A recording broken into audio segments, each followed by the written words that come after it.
Shalom Bapak Ibu Saudara. Baru 5 orang, shalom. Puji Tuhan. Hari ini kita masih sama ya, dengan tema yang sama yaitu God's at War. Ya, selama 3 bulan ke depan ini, sampai Desember tentunya sampai akhir tahun, kita akan terus belajar tentang berhala, tentang idolatry, ya, tentang keberhalaan di dalam diri kita. Karena apa? Karena Tuhan kita adalah He is the God of Elkanah. Dia adalah Tuhan yang cemburu. Elkanah itu Tuhan yang cemburu. Dia tidak mau ada ilah yang lain di dalam hati anak-anaknya. Maka dia akan terus mengingatkan kepada saudara dan saya, khususnya buat para pembicara di tempat ini, para hamba-hamba Tuhan di tempat ini, untuk kita mengerti bahwa Tuhan itu adalah Tuhan yang tidak mau dinomorduakan, ya. Bahkan dia juga tidak mau dinomorsatukan, sebab memang harusnya dia yang terutama dalam hidup kita.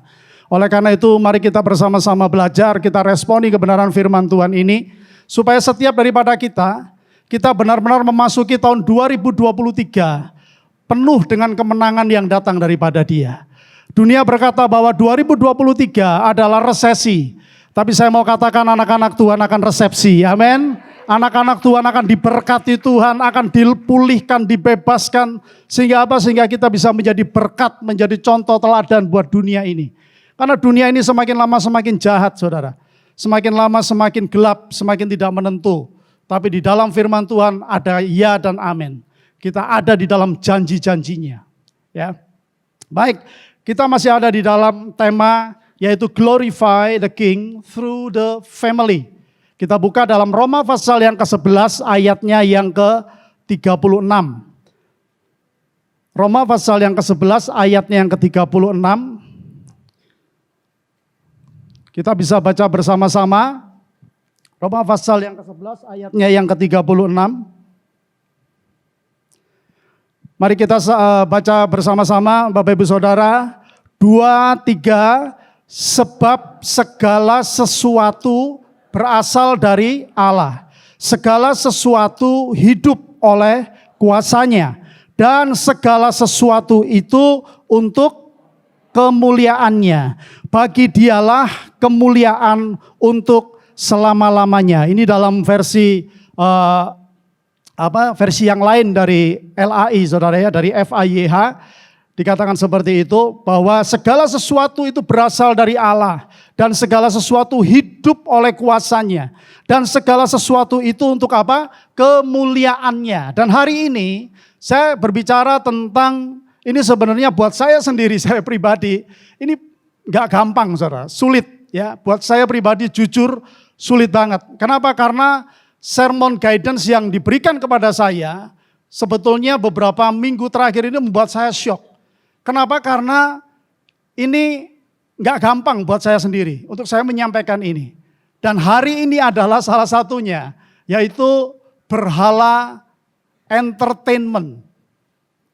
Ya, nah kita ini gak gampang loh saudara. Sebab apa?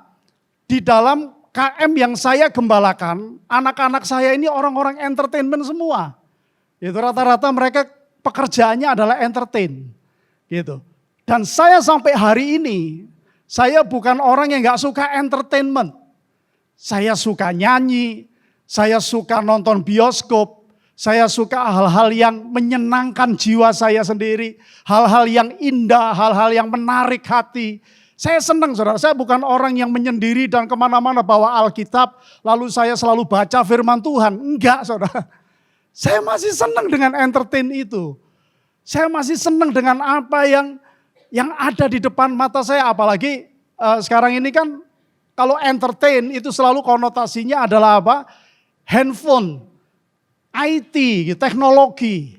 Ya, anak-anak saya mereka ada di bidang itu. Anak saya yang di luar itu dia bekerja di teknologi, di IT. Gitu ya. Lalu anak saya yang sekarang bersama-sama dengan saya pekerjaannya juga itu. Jadi saya bersyukur sebetulnya. Tuhan bukakan mata saya lewat kebenaran firman hari ini. Bagaimana sih sebenarnya berhala entertain itu? Ya, nah, slide selanjutnya.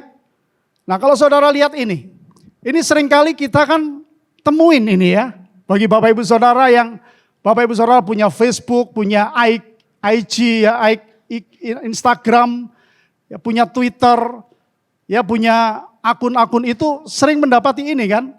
Ya ini bukan gotir saudara, bukan. Ini lambang hati. Ya, lambang hati, lambang kalau di Facebook itu ketika kita pencet ini tuh like gitu. Kita suka, kita menyukai, kita mencintai itu. Nah, Bapak Ibu Saudara ternyata begini, bahwa sebetulnya manusia itu diciptakan kita ini punya waktu yang sama, yaitu 24 jam dalam sehari, ya 60 menit dalam 1 jam, lalu 365 hari di dalam 1 tahun. Kita punya waktu yang sama, gak ada yang beda di tempat ini. Kita semua punya kesempatan yang sama, kita punya kesempatan yang sama, benar gak? Ada di tempat ini yang enggak Pak, waktu saya cuma 12 jam. 12 jam sisanya itu saya buat untuk tidur. Enggak kan? 24 jam, kita punya waktu yang sama. Nah, Roh Kudus mengingatkan kepada saya begini saudara.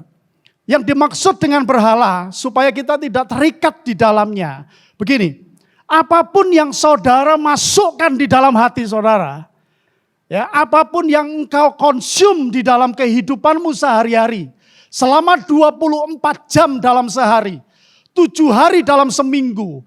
Itu engkau terus masukkan, apalagi sampai bertahun-tahun. Itu menjadi habit dalam kehidupanmu. Sehingga sampai ruangan hatimu ini gak ada Tuhan di dalamnya. Tuhan gak punya ruang di dalamnya. Untuk dia bisa diam di situ, untuk dia bisa berbicara kepada saudara dan saya di situ. Lalu yang ada di sana adalah apa yang dunia berikan dalam kehidupan kita. Maka cepat atau lambat hati kita akan cenderung kepada apa yang kita isikan, yang kita konsum, yang kita konsumsi, yang kita nikmati itu saudara. Ya, makanya ini yang harus kita sama-sama belajar.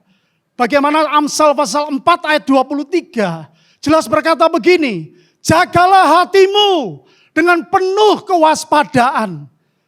Tuhan enggak bilang begini, aku akan menjaga hatimu nak. Enggak saudara. Dia katakan jagalah hatimu. Artinya apa? Kita punya responsible. Kita punya tanggung jawab untuk menjaga hati kita sendiri. Hati ini urusannya Anda dengan Tuhan sendiri. Bukan orang lain. Gitu. Jadi jangan izinkan saudara. Kecewa, marah, jengkel, kepahitan, dendam. Itu memasuki ini. Ya, termasuk beberapa yang saudara konsum dalam keseharian. Dan di dalamnya itu juga ada yang namanya entertainment. Jangan kau izinkan dia mengambil ruang yang terlalu besar. Sehingga Tuhan gak punya tempat di situ. Roh Kudus gak punya tempat di situ. Tahukah saudara bahwa ketika kita menerima Yesus sebagai Tuhan dan Juru Selamat. Sebetulnya materai Roh Kudus itu sudah diberikan dalam kehidupan saudara dan saya. Dia sudah berdiam di dalam hati kita. Persoalannya adalah seringkali karena desakan daripada kehidupan kita sehari-hari ini. Sehingga Roh Kudus gak punya tempat. Dia gak punya ruang untuk dia bisa berbicara kepada kita.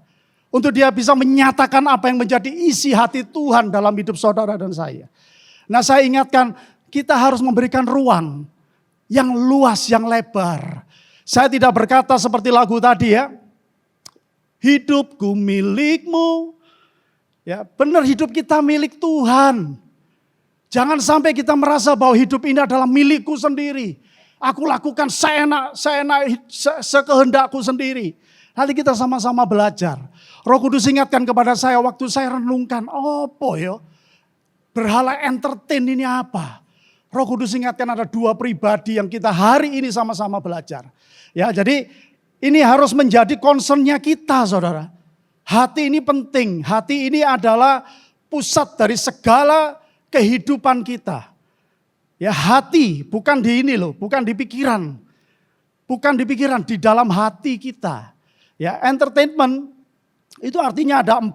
yaitu pertunjukan, hiburan, ya penghiburan, juga ada di sana penghibur. Nah, Roh Kudus itu adalah parakletos, paraklete. Roh Kudus itu adalah penghibur. Ada di dalamnya saudara, dia termasuk entertainnya kita. Roh Kudus itu entertainnya orang percaya. Gitu.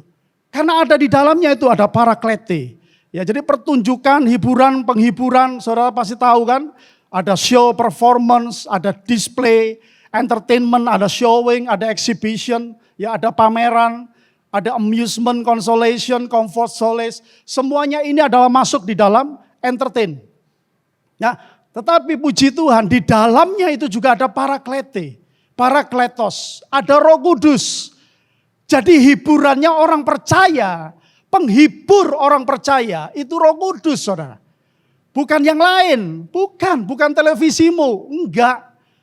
Ya, segede apapun televisimu enggak akan bisa menghibur kamu, enggak bisa. Sebesar apapun ya yang ada di televisi yang ada di rumah kita, itu enggak bisa memenuhi hasrat di dalam hati manusia, enggak bisa. Ya, oleh karena itu kita belajar. Nah, ketika saya pelajari, ada salah satu tulisan yang sangat bagus. Berbicara tentang bagaimana orang itu bisa addiction. Seperti Bapak Gembala tadi katakan kan, addiction itu juga ada yang bagus. Enggak semuanya jelek. Saudara, ada salah satu dikatakan ada analisis penyebab terjadinya digital addiction. Nah ini saudara harus mengerti, saudara harus pelajari. Hosea pasal yang keempat ayat yang keenam dikatakan begini. My people, umatku binasa karena mereka tidak berpengetahuan. Karena mereka tidak belajar. Karena nggak punya keinginan untuk mau belajar. Sehingga mereka binasa. Nah kita belajar ya. Ada 3 motivasi seseorang untuk mendapatkan enjoyment. Ya jadi entertainment itu selalu ada kaitannya dengan enjoyment. Enjoyment itu adalah yang dibutuhkan oleh manusia sekalipun. Memang manusia itu kebutuhan pokoknya adalah sandang, pangan, papan. Gitu kan. Lalu entertain itu masuk di dalam kebutuhan tersier. Kebutuhan yang kalau kita lakukan, enggak apa-apa. Kita lakukan pun bagus dan itu menyenangkan jiwa kita. Tetapi kalau nggak dilakukan pun nggak apa-apa gitu. Itu entertain. Ya, beda dengan sandang, pangan dan papan. Kalau apalagi pangan, saudara nggak makan. Ya, saudara nggak nonton TV seharian pun nggak apa-apa. Kita jarang banget sekarang udah nonton TV. Kenapa? Karena di HP ada YouTube, saudara. Ya kan? Di HP lebih lengkap. Semua berita apapun di YouTube bahkan lebih cepat. Gitu.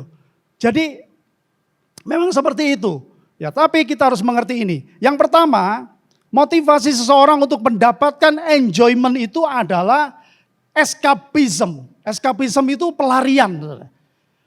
Bagaimana orang itu mencari kesenangan, mencari hiburan itu karena pelarian. Sebagai apa? Pengganti. Gitu. Pengganti dari apa? Kadang-kadang ada yang jenuh, aduh boring, jenuh. Gitu. Maka dia larinya kemana? Ke entertainment yang pertama. Lalu yang kedua yaitu mood management. Nah mood management ini juga penting. Bagaimana di dalamnya itu isinya begini saudara. Contohnya begini. Ketika saudara lagi dalam keadaan galau gitu ya. Dalam keadaan saudara ini mungkin ya lagi putus hubungan gitu. Lagi berpacaran lalu putus hubungan. Maka kecenderungan hati saudara, jiwa saudara ini akan larinya kepada entertain untuk menyenangkan jiwamu. Caranya bagaimana? Anda akan dengar lagu-lagu yang melo. Benar nggak? Ada di sini yang putus cinta dengar lagunya Metallica gitu. Nggak mungkin. Ya kan? Pasti arahnya adalah dengerin lagu-lagunya Richard Clayderman gitu. Teng teng teng teng teng teng teng teng teng teng teng teng teng teng teng teng teng teng tambah nangis, tambah dalam, ya kan? Tambah kelingan gitu, tambah keingetan wajahnya pacarnya. Nah itu mood management gitu. Dia malah semakin ke dalam, semakin terpuruk ke dalam mood management. Waktu seneng gitu ya, waktu sukacita, wah dengerin lagu-lagu yang beatnya kenceng gitu. Itu mood management. Dan itu kebutuhan jiwa, saudara. Saudara mesti ngerti, itu kebutuhan jiwa. Nah, jangan, supaya apa? Supaya ini kan kita bicara tentang kita jangan sampai terikat berhala yang namanya entertainment kan gitu kan. Makanya ketika jiwa kita ini cenderung untuk membawa kita turun, membawa kita ini semakin melo, bahkan tidak sedikit loh saudara. Beberapa dari teman yang kita dengar, orang yang patah hati, mereka terus gitu ya, diberi makan jiwanya dengan hal-hal yang seperti itu, lagu-lagu melo, lagu-lagu yang ballad gitu ya. Apalagi lagu-lagu yang merdu, yang sampai merinding-merinding itu, saudara bisa bunuh diri loh saudara. Bisa gitu. Nah ini hati-hati. Karena apa? Manusia terdiri dari tubuh, jiwa, dan roh. Roh itu punyanya Tuhan, kembali kepada Tuhan. Jiwa itu yang kita punya kehendak bebas. Anda mau memilih hari ini marah, Anda mau memilih hari ini terus mikirin bekas pacarmu, atau hari ini kau katakan, gak apa-apa, patah 1 tumbuh 1000. Itu pilihan Anda. Itu pilihan Anda loh. Dan saya beritahu ya, setiap daripada hal-hal yang membuat kita semakin turun itu, manusia cenderung apa? Menikmatinya. Enak saudara. Itu mood management. Lalu yang ketiga, cepat saja ya. Nah ini, kenapa orang bisa terikat dengan yang namanya digital, game gitu contohnya. Karena apa? Ada pembuktian diri. Dia kepingin aktualisasi diri. Dia kepingin pencapaian, kebanggaan diri. Ya kita semua yang pernah masa-masa remaja, masa-masa kecil kan kita sering tuh main game itu seneng banget. Kalau kalah gitu ya, kalah terus, aduh lama-lama jengkel kan ditaruh. Udah istirahat dulu. Nanti main lagi, begitu menang, wah seneng kan. Pencapaian diri saudara, itu aktualisasi diri. Ya, apakah itu salah? Gak salah. Gak apa-apa, firman Tuhan berkata apa tadi? Dinikmati, semua itu dinikmati. Nah, cuman jangan sampai kenikmatan yang kita punya itu tadi. Membuat Tuhan itu gak ada di dalam ruangan-ruangan kenikmatan yang sebenarnya ada di dalam manusia. Sebab begini, saudara, firman Tuhan berkata begini, manusia dicipta itu untuk menjadi penyembah. Penyembah siapa? Penyembah Tuhan, bukan penyembah yang lain. Gitu. Manusia itu ada, diberikan ruahnya dia, diberikan rohnya Tuhan. Yang tujuannya harus kembali kepada Tuhan. Yang menjadi pusat penyembahan itu adalah Tuhan. Bukan dunia ini. Makanya kan kita bersyukur ya beberapa kali kita diingatkan. Ada yang namanya berhala uang, berhala kekuasaan, berhala seks, berhala penerimaan. Itu semua harus dipretelin, harus dikeluarin semua. Gak boleh ada. Sampai Tuhan aja yang bercokol di dalam hati kita. Jadi ada kompetensi, ada kebanggaan diri gitu. Nah, ini tulisan saya sendiri ya. Saya redefinisi begini. Berhala adalah segala sesuatu yang menyita waktu, tenaga, pikiran, bahkan pengorbanan diri kita. Yang melebihi kecintaan kita akan Tuhan. Itu dikategorikan sebagai apa? Masuk ke dalam berhala. Dan saudara harus hati-hati, jangan dikit-dikit berhala, dikit-dikit berhala. Berhala dengan tanggung jawab pribadi, itu bedanya tipis saudara. Contohnya apa? Kalau saudara jualan kerupuk di rumah, ya kan? Nah saudara kan siang malam, pagi siang malam kan harus mempersiapkan itu kerupuk. Jangan saudara berkata, ini berhala ini kerupuk ini. Loh bukan, memang itu kerjaannya dia. Ada orang itu yang selalu ada di depan laptop, saudara. Kerjaannya dia begitu, kayak saham itu ya. Saham itu kan gak bisa lama-lama dia meninggalkan matanya sama laptop. Dia harus ngikutin terus pergerakan seluruh dunia apa yang terjadi. Diikutin terus. Lalu saudara ngomong, tak perhatikan ya, kamu ini kayaknya ada berhala laptop deh. Dalam nama Yesus, ditengking-tengking. Yang nengking tambah miskin, yang mainan berhala tambah soge, saudara. Jangan dikit-dikit berhala, Jangan. Mari kita sama-sama cross check. Ya pokoknya ini intinya adalah kita memberikan waktu, tenaga, pikiran sampai akhirnya kecintaan kita dengan Tuhan itu nggak punya kepekaan. Kalau diajak doa, ya duduk tusit gitu, turu saudara. Duduk langsung tidur, itu sudah nggak menikmati hubungan dengan Tuhan, nggak menikmati hadirat Tuhan. Kalau ke gereja, datang ke gereja cuman rutinitas.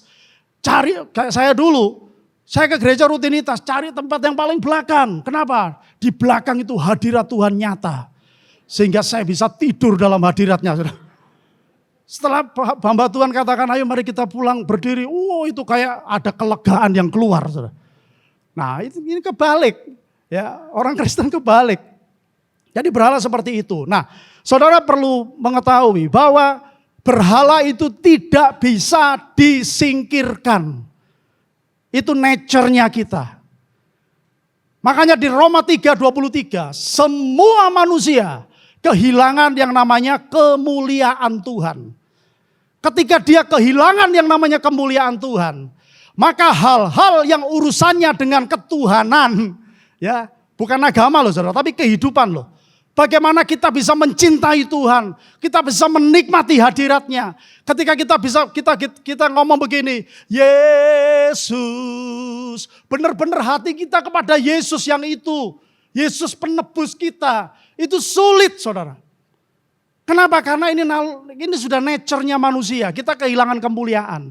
Makanya Yesus berkata begini, ketika aku harus kembali ke rumah Bapa, aku harus naik ke sorga, tenang saja, kamu tidak sendirian. Aku berikan kamu, yaitu penolong. Yang akan selalu menolong kamu. Yang akan selalu menghibur kamu. Yang selalu memberi kekuatan kepada kamu. Bukan entertain saudara kekuatan kita. No, kekuatan kita itu bukan dari apa yang ada di luar. Sebab apa yang ada di luar itu sifatnya cuman temporer, cuman sementara saudara. Tapi yang Tuhan janjikan itu ini, Roh Kudus dalam Yohanes pasal 14 ayat 26-27. Tolong saya dibantu ditayangkan Yohanes 14 ayat 26 dan 27. Tetapi penghibur yaitu Roh Kudus yang akan diutus oleh Bapa dalam namaku, dialah yang akan mengajarkan segala sesuatu kepadamu dan akan apa? Mengingatkan kamu akan semua yang telah kukatakan kepadamu. Saudara kalau mau tahu apa yang saya katakan, saudara harus kumpul dengan saya. Saudara harus dengar suara saya. Saya ngomong apa, baru Anda akan mengingat. Kalau Anda lupa, maka ini perannya Roh Kudus. Yesus berkata, itu akan mengingatkan kamu apa yang aku katakan. Maksudnya apa saudara? Apa yang Yesus katakan itu sudah lengkap di dalam kebenaran firman Tuhan, di dalam Injil, di dalam Alkitab. Tugas kita adalah apa? Kita membacanya. Mungkin Anda nggak ngerti hari ini. Apa ini maksudnya? Nggak apa-apa, tapi Roh Kudus itu yang akan memberitahu. Dikatakan kan begitu, dia akan mengingatkan kamu dan mengajarkan segala sesuatu kepadamu. Nah kalau orang Kristen gak pernah baca Alkitab, saya mau tanya yang diingatkan apa saudara? Cuan. Iya kan? Yang diingatkan itu kebutuhanmu. Gitu. Nah Yesus mau supaya kita gali itu, belajar itu, baca firman, baca Alkitab. Supaya apa? Kalau kita lupa, kita dalam keadaan tertekan, kita dalam keadaan persoalan masalah. Sebab begini saudara, semua manusia hidup itu selalu ada di dalam yang namanya keadaan yang namanya masalah. Gak mungkin manusia gak punya masalah. Ada di tempat ini yang gak pernah Pak saya punya masalah, saya akan menjadi penyembahmu. Ada? Gak ada kan?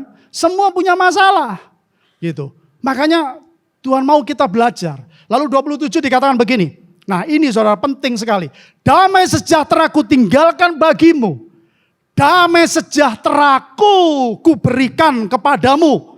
Dan apa yang kuberikan, perhatikan ini garis bawahi, tidak seperti yang diberikan oleh dunia kepadamu. Artinya apa? Kalau ada damai sejahtera yang sejati, Ada damai sejahtera yang asli, artinya juga ada damai sejahtera yang palsu. Nah, damai sejahtera yang palsu ini apa, Pak? Damai sejahtera yang palsu ini dikatakan yang diberikan oleh dunia kepadamu. Salah satunya apa? Entertain. Salah satunya apa? Hiburan. Itu damai sejahtera yang palsu, saudara. Kelihatannya saudara, waduh tenang gitu. Makanya saya sangat excited dengan yang namanya komsel. Bukan saya nggak cinta gereja Tuhan. Bukan saya nggak suka ada di dalam ibadah seperti ini. Bukan. Tapi mari saya beritahu bahwa komsel itu sebetulnya adalah wadah untuk terus mengeluarkan berhala-berhala kita. Bukan di gereja saudara. Bukan di pelayanan. Mari saya beritahu. Karena apa? Pelayanan ini sebetulnya cuma memberi makan kepada kita. Yaitu berhala penerimaan kita. Ketika kita turun dari panggung ini, orang semua akan tepuk tangan. Luar biasa. Aku tadi merasakan hadirat Tuhan. Aku tadi merasakan, waduh lagunya enak banget. Suaramu merdu sekali, genteng-genteng rontok kabeh. Akhirnya yang terjadi apa? Berhala penerimaan. Berhala aktualisasi diri di dalam diri kita yang penuh dengan dosa ini. Itu tambah semakin gede saudara. Maaf ya kalau bahasa dunianya helmnya nggak cukup. Terlalu banyak dipuji. Akhirnya orang Manado bilang makang puji. Ya kan? Berapa banyak hamba-hamba Tuhan, pelayan-pelayan Tuhan, makang puji. Kalau dipuji luar biasa semangat ibadah jam 10, jam 9 sudah muncul. Saudara. Tapi kalau tersinggung pindah saudara tahu. Loh, ya opoy. Yang amin cuma satu. Ya kan? Loh iya benar ini saudara. Ini yang terjadi. Dan saya dalam nama Yesus saya ingatkan. Bahwa gereja Tuhan di tempat ini. Saya berdoa tidak ada yang punya mental seperti itu. Kita semua punya mental nyembah Tuhan yang benar. Kita nyembah Tuhan yang satu-satunya yang kita menjadi sesembahan dalam hati kita. Bukan yang lain. Makanya Anda di tempat ini, Anda didorong untuk masuk dalam komsel. Dilatih di sana, dimuridkan di sana. Yesus gak kagum dengan pengikut, saudara. Enggak. Yesus gak dia kepingin orang banyak berbondong-bondong. Enggak. Dia mau, dia punya murid yang militan. Murid yang mengasihi dia dengan sungguh-sungguh. Dengan serius sama Tuhan. Jangan main-main, saudara. Sebab gereja Tuhan, ya saya beritahu, hari ke depan semakin jahat. Tapi orang yang melekat kepada Tuhan, hidupnya akan semakin diberkati dan jadi berkat. Kalau kita nggak ngerti ini saudara, kita cuma ritual. Kita cuma ibadah, kita main-main dengan gereja. Jangan saudara, melayani lebih sungguh lagi. Jangan cari pujian, tapi benar-benar audiensmu itu Yesus, bukan yang lain. Gitu. Ya, jadi Roh Kudus ini memberikan kita damai sejahtera yang benar, bukan damai sejahtera yang palsu. Dikatakan mengajarkan segala sesuatu kepada kita, mengingatkan kepada kita akan apa yang Yesus katakan. Sekali lagi, Anda harus belajar firman, supaya engkau tahu apa yang Yesus katakan. Jangan terdistract dengan apa yang ada di sekeliling kita. Apa yang Yesus katakan, YouTube, Anda enggak mengurangi keselamatanmu. Anda mainan YouTube, bahkan saya juga suka biliar saudara. Enggak itu sama sekali enggak ada hubungannya dengan keselamatan kita. Tapi kita harus ngerti bahwa jangan memberikan ruang yang lebih lebar buat dunia ini masuk dalam hati kita. Yang terakhir adalah memberikan damai sejahtera yang sesungguhnya di dalam hati kita. Jadi bukan damai sejahtera yang palsu. Ya, dalam 1 Timotius pasal yang ke-6 ayat yang ke-17 dikatakan begini. Katakanlah kepada yang kaya supaya mereka jangan sombong dan jangan menggantungkan diri kepada uang yang akan segera lenyap. Saudara selalu, kenapa ini kok dikatakan uang? Karena uang ini juga ada hubungannya dengan entertain. Ya, entertain yang gak benar tentunya. Entertain yang gak baik. Itu bisa menyeret kita ya untuk tidak fokus kepada Tuhan lagi. Ya, dalam Eva ya, katakanlah kepada yang kaya supaya mereka jangan sombong. Dan jangan menggantungkan diri kepada uang yang akan segera lenyap. Gitu. Semua itu akan segera lenyap. melainkan kebanggaan dan kepercayaan mereka hendaknya di dalam Allah yang hidup, yang dengan limpahnya selalu memberikan kepada kita apa? Segala sesuatu untuk apa? Dinikmati. Hari ini banyak orang punya duit banyak, punya entertain yang gak kurang, yang berjibun tapi gak bisa menikmati. Karena tergantung dengan apa yang ada di luar. Jadi di luar dimasukkan ke dalam hati, gak bisa. Roh Kudus itu inside out. Makanya Alkitab berkata jagalah hatimu supaya keluar, supaya overflow. Dan itu memberkati banyak orang lewat kehidupanmu. Ya jadi jelas sekali. Nah seperti saya katakan tadi, ada dua pribadi yang terkait dengan masalah entertain ini saudara. Cepat saja ya. Ada dua pribadi. Yang pertama itu kita semua tahu yaitu Raja Salomo. Saya pelajari di dalam literasi-literasi yang lain lalu di Alkitab. Ya tertulis begini. Kekayaannya Salomo itu duitnya ya. 2,2 triliun bukan rupiah loh saudara. 2,2 triliun US dollar. Wes, mbo hitungan dewe piro iku. Itu kalau buat beli keropok. Berapa stadion keisi keropok itu saudara. Ya, 2,2 triliun. Lalu dia menerima upeti. Ini ada di dalam Alkitab. Dikatakan upeti yang dia terima setiap tahunnya itu 666 talenta. Saya pelajari satu talenta itu 32 kilo kurang lebih ya. Satu talenta 32 kilo. Jumlahnya berapa? 21.312 kilogram setiap tahun loh saudara. Dia dapat upeti segitu. Nah itu kalau digramkan berapa? 21.312.000 gram. Jadi saya ingetin ya Bapak Ibu Saudara. Kalau masih punya emas 10 gram di gereja gak usah lah gini-gini lah. Salomo punya semua itu. Dan nanti di sorga, lantainya semua dari emas. Temboknya semua dari emas. Jadi sudahlah, gak usah terlalu, saya juga senang saudara, barang-barang indah. Saya juga senang gitu loh, mas-masan. Ya, apalagi yang punya gigi emas, gak usah lah pakai tebar senyuman. Yeah. Shalom, yeah. Tunjukin emasnya. Gak usah saudara, sebab apa? Salomo kayak begini loh. Dia memerintah sebagai Raja Israel itu selama 40 tahun. Coba saudara kaliin aja tuh. 40 tahun kali 21.312.000 gram. Selama 40 tahun. Bahkan di Alkitab dicatat. Perak gak ono hargane. Perak itu gak ada harganya. Hanya emas murni. Ya, makanya bait Allah itu semuanya tuh dari emas-emas murni semua. Ya, kalau hari ini 18.000 saja. Coba lihat itu. Sekitar berapa? 18 triliun.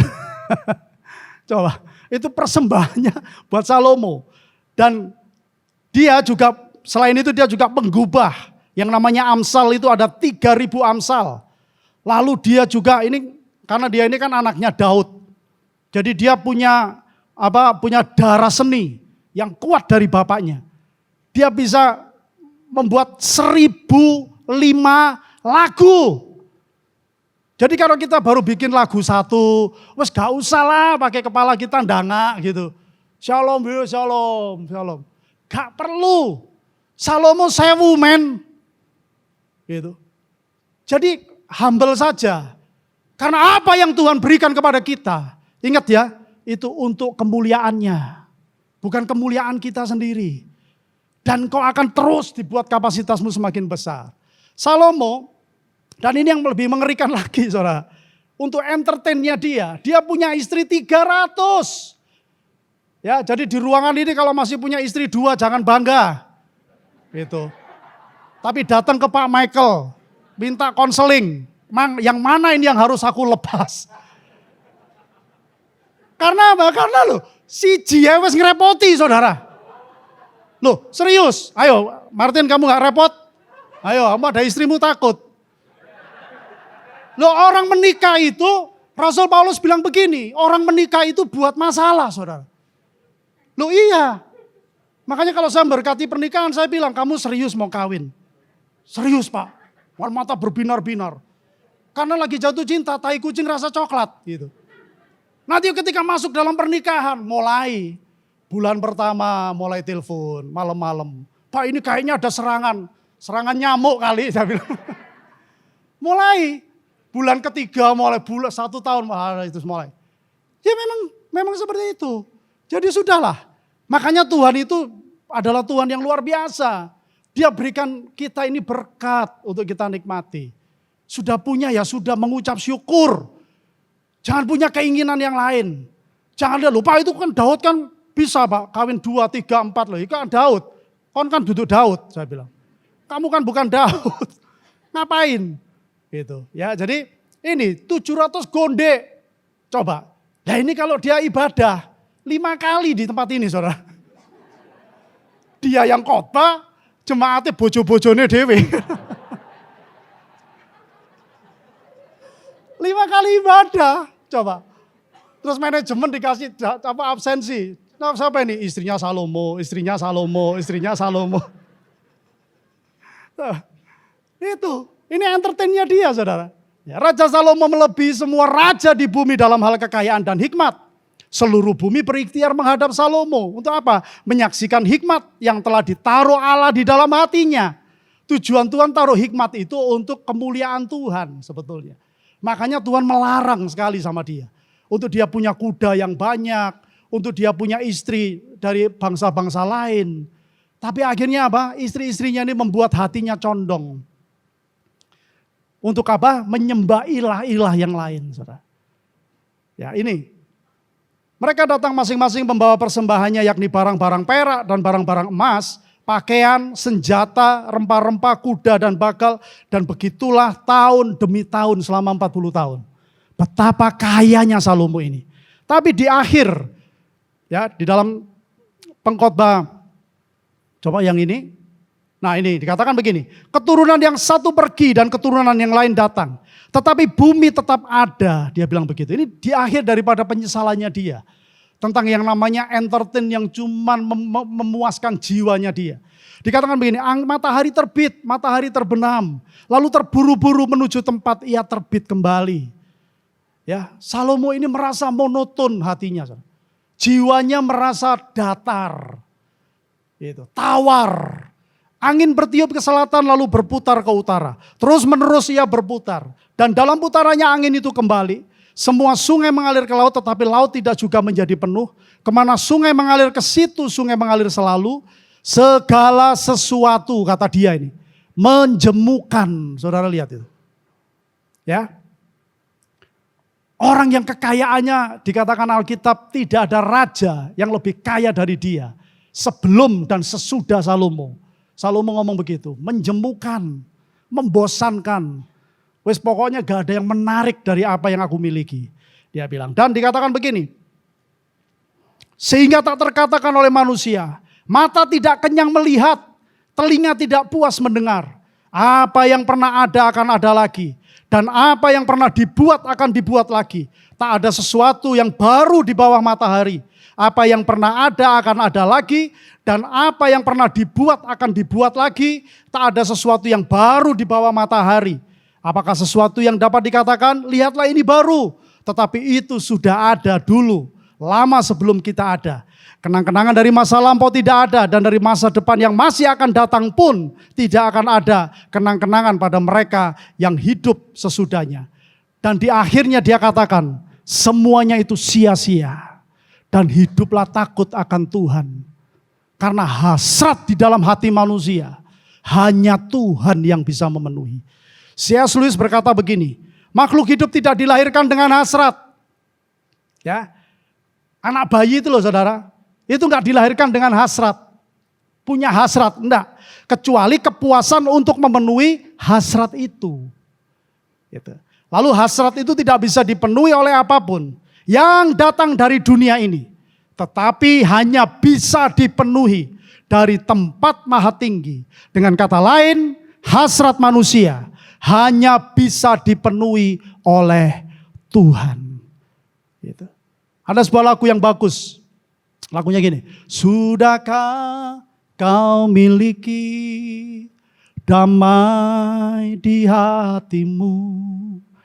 Sudahkah kau miliki sukacita di hidupmu?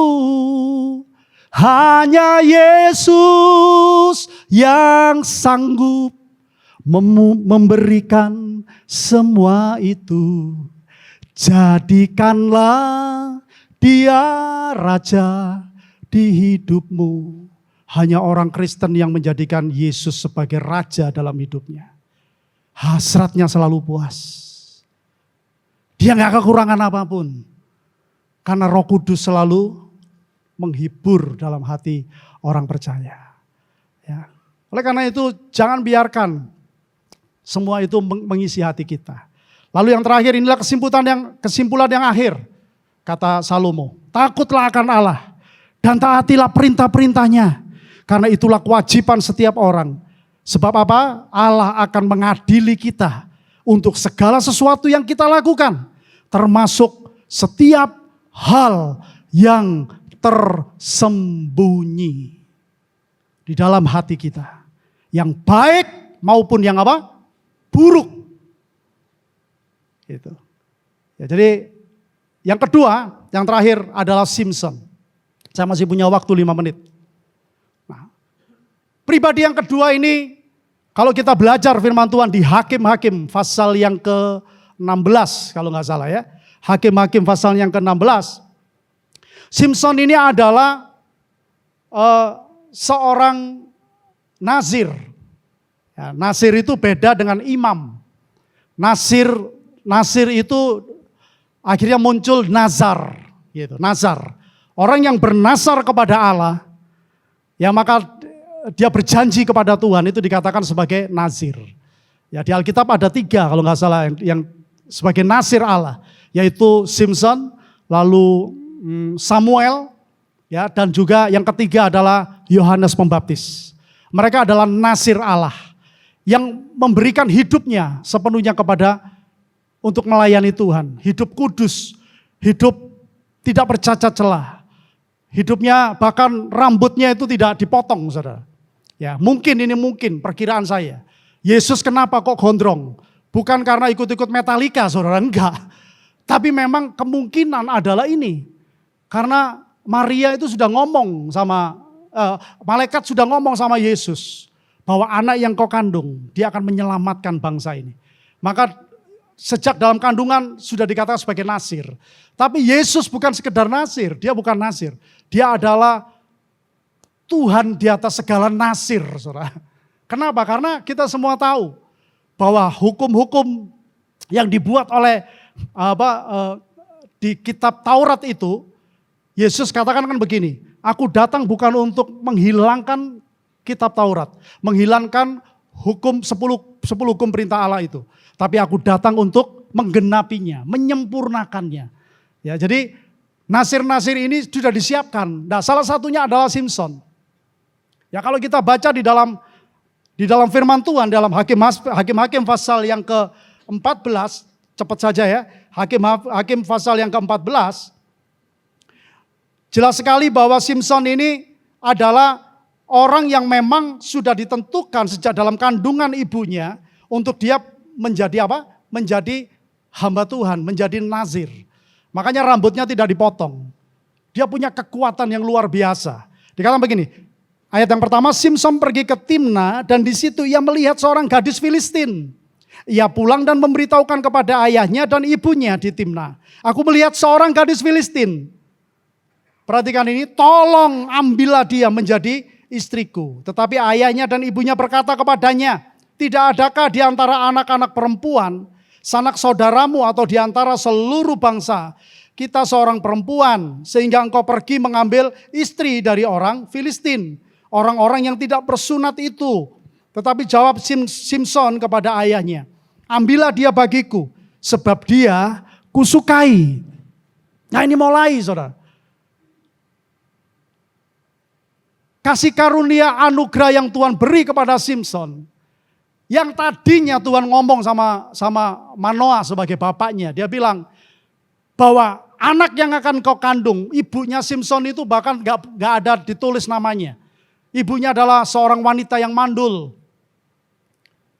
Dan Simson ini ditetapkan Tuhan sejak di dalam kandungan untuk menjadi pembebas bagi bangsa Israel. Yang pada waktu itu bangsa Israel dijajah oleh orang Filistin.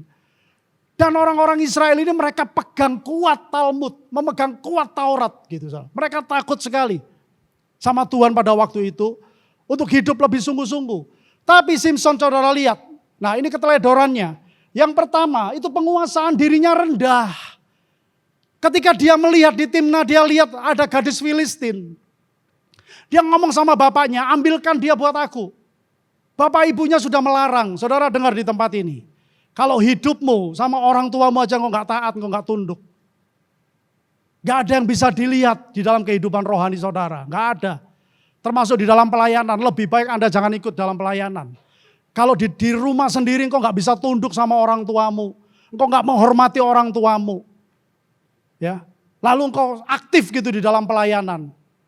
Maaf, kenapa saya katakan begitu? Sebab yang model begini, ini adalah sasaran paling nyaman buat setan saudara. Untuk menghancurkan hidup saudara dan saya. Kenapa? Karena itu tadi, gak punya penguasaan diri.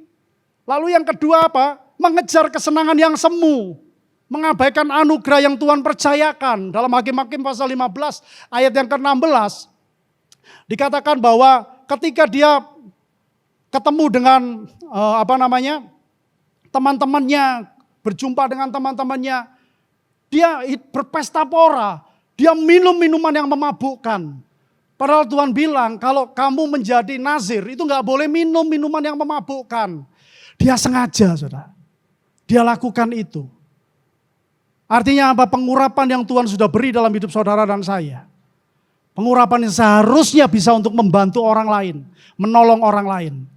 Ketika engkau buang percuma, engkau sepelekan, itu akan membawa kita terus mengejar kesenangan buat diri kita sendiri. Hakim-Hakim 15 ayat yang ke-16. Berkatalah Simson, dengan rahang keledai, bangsa keledai itu kuhajar. Dengan rahang keledai 1000 orang kupukul. Setelah berkata demikian, dilemparnya tulang rahang itu dari tangannya. Kemudian dinamailah tempat itu Ramat Lehi. Saudara, Tuhan memilih Simson, tujuannya bukan untuk show off.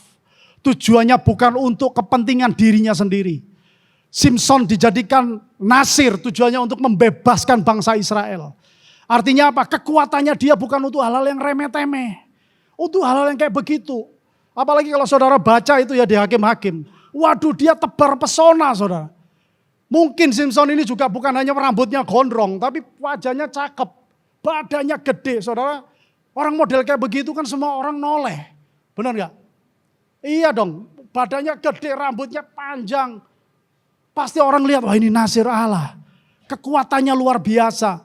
Tapi sama dia dipakai untuk kesenangan pribadinya dia. Yang terakhir adalah apa? Lebih gawat lagi saudara.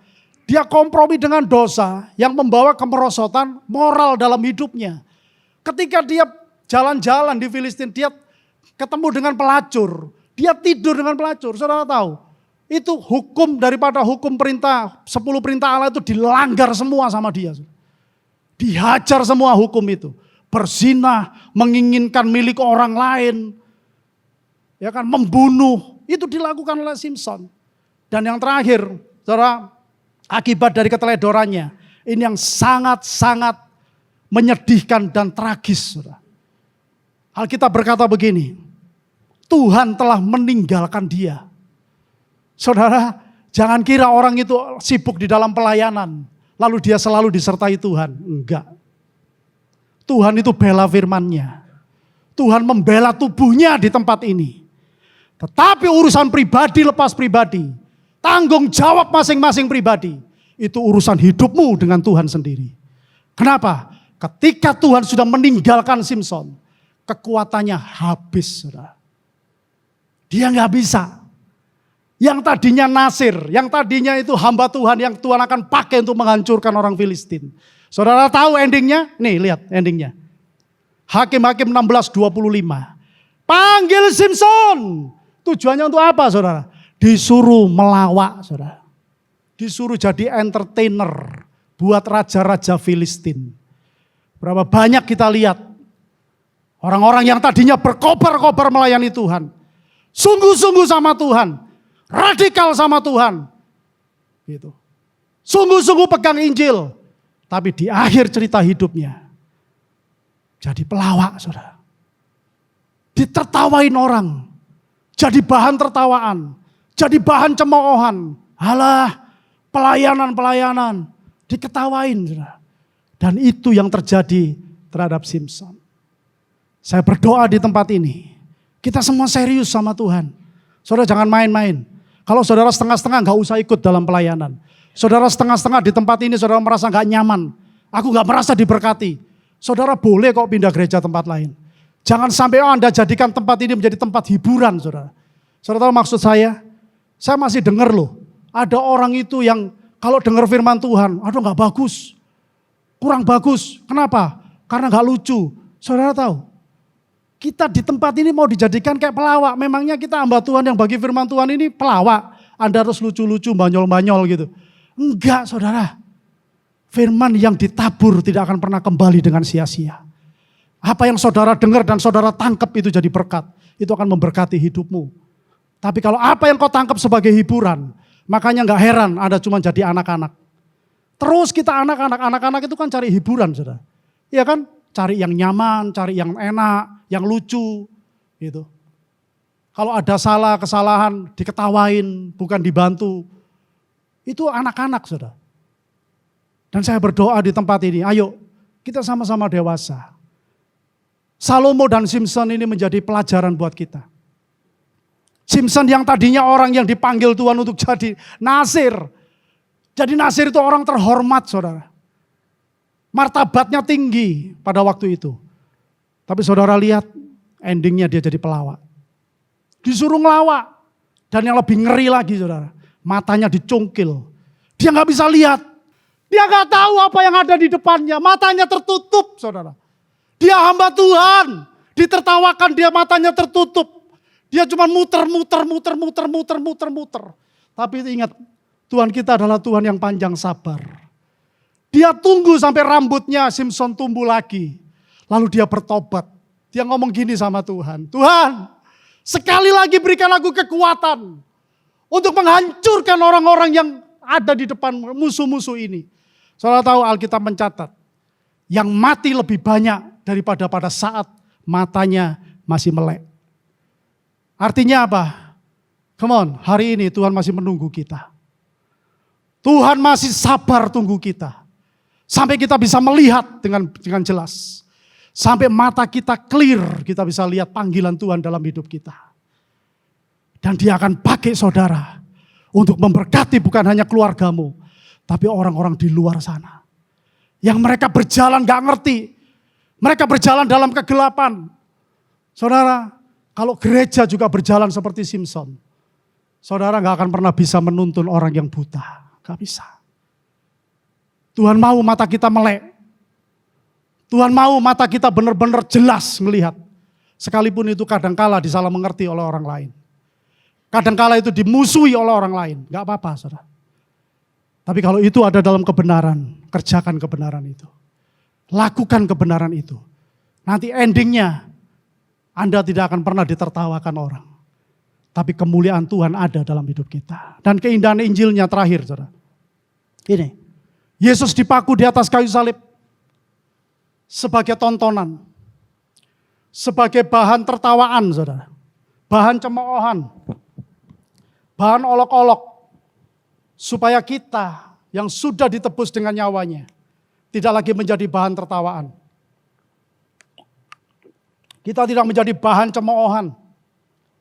Bahan olok-olok bagi dunia ini.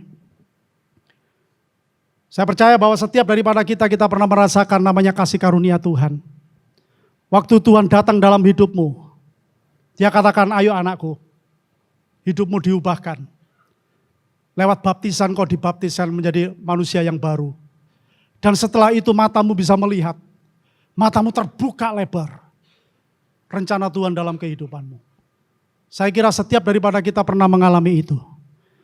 Tetapi berjalan dengan waktu. Anda kejepit ruangan dalam hatimu kedesak dengan yang namanya entertain. Dengan yang namanya masalah-masalah di dunia ini. Sehingga hatimu tidak lagi engkau berikan waktu dan ruang buat Tuhan untuk bicara. Dan hari ini, hidup kita bukan lagi menjadi kemuliaan bagi Tuhan. Tapi menjadi tontonan dan tertawaan. Kabar baiknya, hari ini, Yesus mati buat saudara dan saya. Dia mati di atas kayu salib gak pura-pura saudara. Dan dia ada di sana jadi bahan tertawaan. Bahkan pelang di atasnya itu kalau saudara baca INRI, ya, itu diterjemahkan inilah raja orang Yahudi. Itu sebenarnya satir, saudara. Itu sebenarnya hinaan buat Yesus. Dia dihina, dia dilecehkan. Bahkan Alkitab gak nulis semuanya. Yesus digantung di atas kayu salib, tidak pakai selembar kain pun, saudara. Saudara bisa rasakan hatinya Yesus. Saya bisa merasakan, saudara. Saya ini orang brengsek. Saya kalau gak ikut Tuhan, gak sungguh-sungguh sama Tuhan, hidup saya cuma jadi cemoohan. Jadi bahan tertawaan. Gak bisa Tuhan angkat. Saya tahu Yesus mati di atas kayu salib. Dia yang mulia jadi bahan tontonan dan tertawaan. Supaya saudara dan saya dimuliakan. Saudara-saudara dan saya bukan jadi barang tontonan lagi, bukan menjadi bahan tontonan lagi.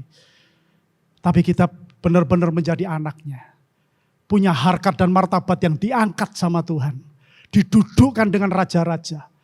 Kita diberkati di sana, dimuliakan di sana. Untuk menjadi berkat bagi orang lain. Berapa saudara menangkap ini? Amin.